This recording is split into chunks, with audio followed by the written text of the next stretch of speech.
All right, so let's take a second and talk about the roles and how they've shifted within animal welfare, especially since national organizations have kind of come into play and put a lot of pressure on municipal shelters. Yes, by pressure you mean monetary pressure.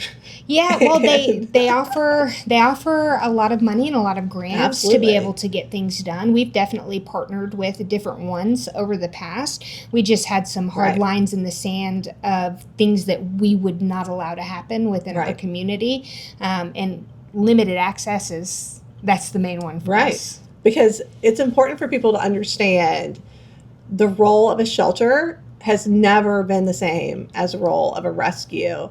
And we'll break it down. So as a shelter, your responsibility is? Public safety is a huge one.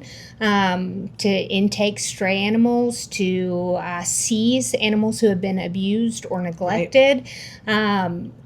Anything special, take owner surrenders, something we feel really, really passionate about doing because those animals don't have anywhere else to go.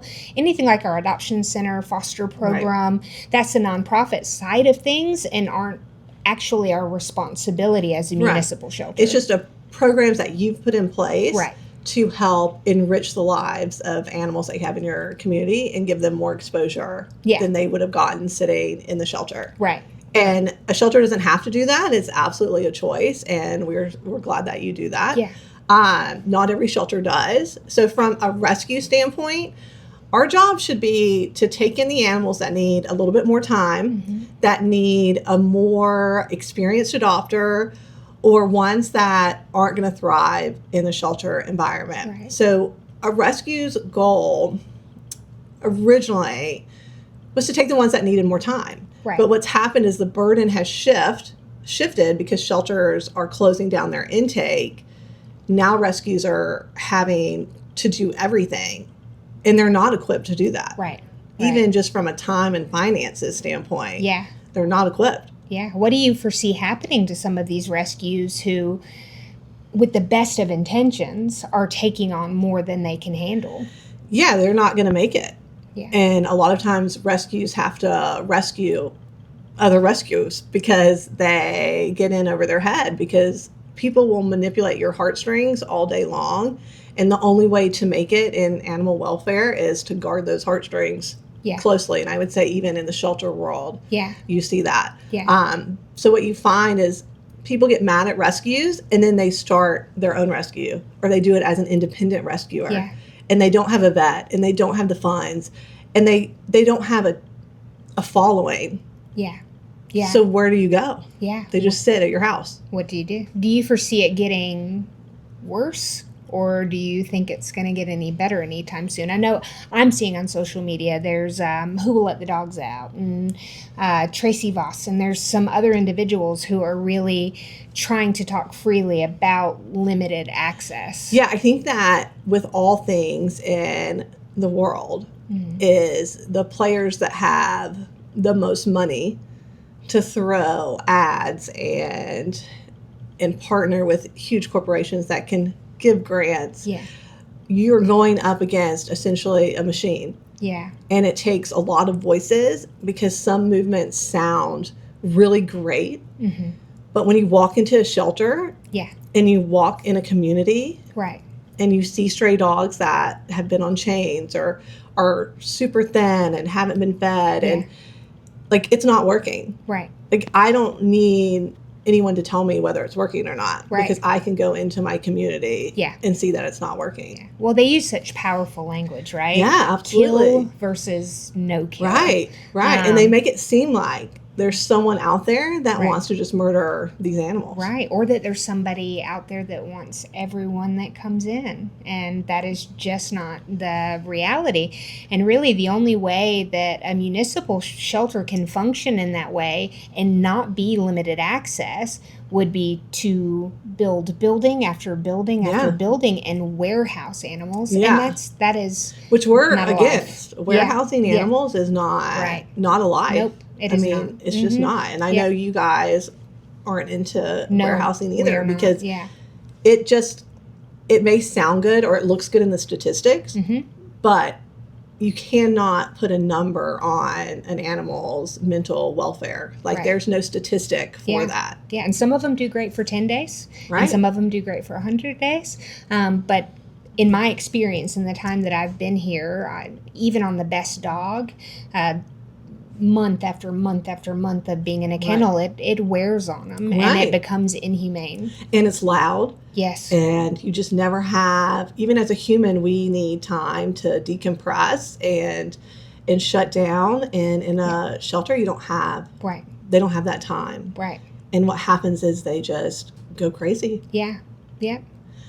But statistically, it looks better. Yeah. Oh, yeah. Live release is a huge pawn.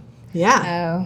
But not reality. Yeah. I mean, if you think about it, like if a shelter is doing what they're intended to do, you wouldn't have hoarding situations come in once the animals have, multiplied to 20, to 30, to 40. Yeah.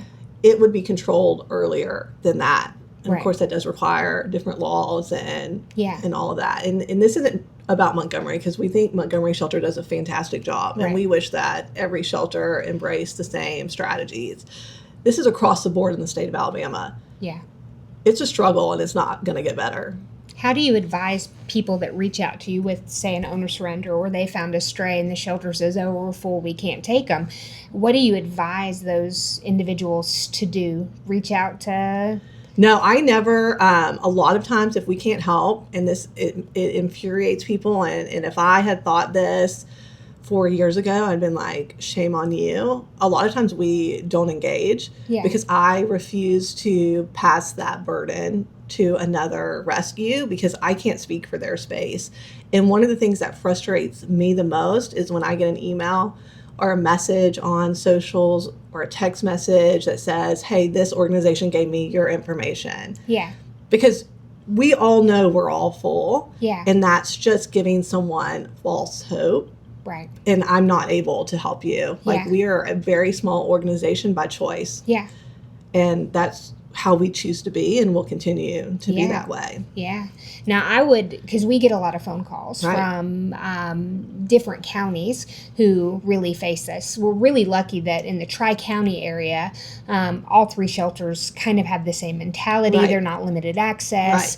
They're going to dig deep regardless of how hard it is, regardless of how overwhelmed they are, and continue. Or what funds they have. Right. Just going to do what's right for their community. But some counties that are a bit further away, we get phone calls, emails, text messages. They show up at our doors with animals that they just don't have anywhere to bring them.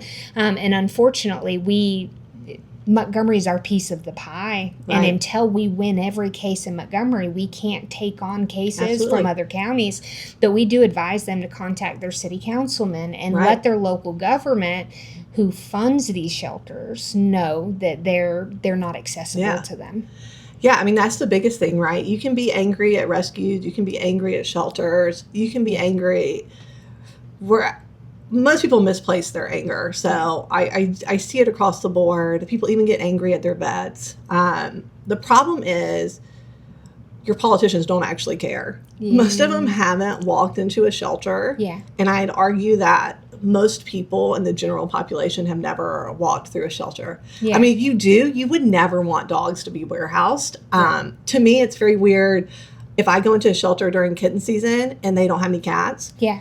Like, where are the cats? Yeah. Like, they're on the street. And so, like, what happens is these animals on the street make everyone sick. Not everyone sick, but other animals sick. So if they're not getting vaccinated, you may have a dog that's not vaccinated, and now the community is at risk because we're leaving them on the street. Right. And you're seeing way more issues with, like, distemper, which I've personally never dealt with until this year, and I've heard of several places having distemper, and that's something we never, ever worried about. Yeah.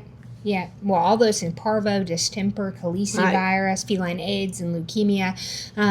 If there's no population control, and I know that sounds harsh, it's the reality. Then population control still happens, just in a really cruel way. Right. Yeah. Absolutely. Yeah. So, like, ignoring it is never going to solve the problem. Yeah. Ever. So,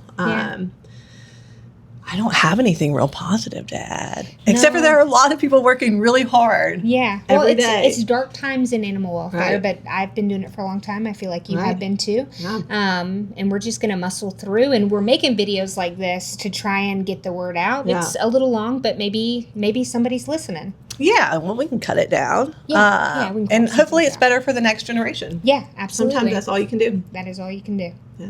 All right. All right. Okay. Woo. Thanks, guys.